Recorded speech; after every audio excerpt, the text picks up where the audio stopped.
好啦，乡亲啊，继续来看这个金华城的案件，早起过来开庭。这个团团的证人，其中一个就是朴叶教父陈英祖的基友邱清江。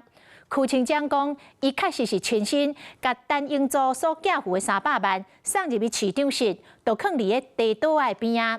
当时郭文泰咧骑飞轮，郭文泰的律师是强调讲，郭文泰唔知影迄300万是来自陈英祖。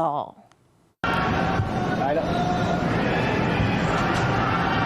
一落小车，就听到支持者的话加油声音。郭文泰佮专工将脚步放后班，微微啊笑。经华城案今日搁再开庭，其中一个出庭的证人，就是跋筊教父陈英祖姓邱基友，也就是福田福基金会的执行长。为什么捐钱300万的时候，只讲基金会都没有讲到陈英祖先生的名字？头一届出庭，艾世明捌亲身交付给郭文泰300万现金。伊讲民众党的周芳祖捌找伊讲，郭办总行需要用钱，要唔过用基金会捐款无符合名义，才找陈英祖答应私人捐款，摕到钱，佮亲身送到市长室。郭文泰当时咧运动，300万就放伫咧桌仔边。检方讲，会当证实工作铺仔顶管的数字确实是金价。辩方是讲，郭文泰唔知影迄300万是对陈英祖遐来的，若要安怎运用，证人也无特别说明。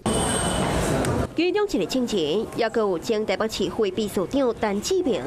党委会定案迄天，身为副主委的伊率向请假，伊的角色是啥，佮需要调查。来了。前几摆开庭，郭文泰才情绪失控，痛骂检方，但袂期也伫顶上失控，向法官来发挥，这也被外界质疑，敢是因为证人出来证实宣告款项，这会对郭文泰不利。经华城案继续开庭，希望会当量早调查出案情的真相。Hello， 我是蒋欣梅，想要抢先掌握最及时的新闻资讯吗？赶快订阅、按赞、开启小铃铛，锁定华视新闻 YouTube 频道。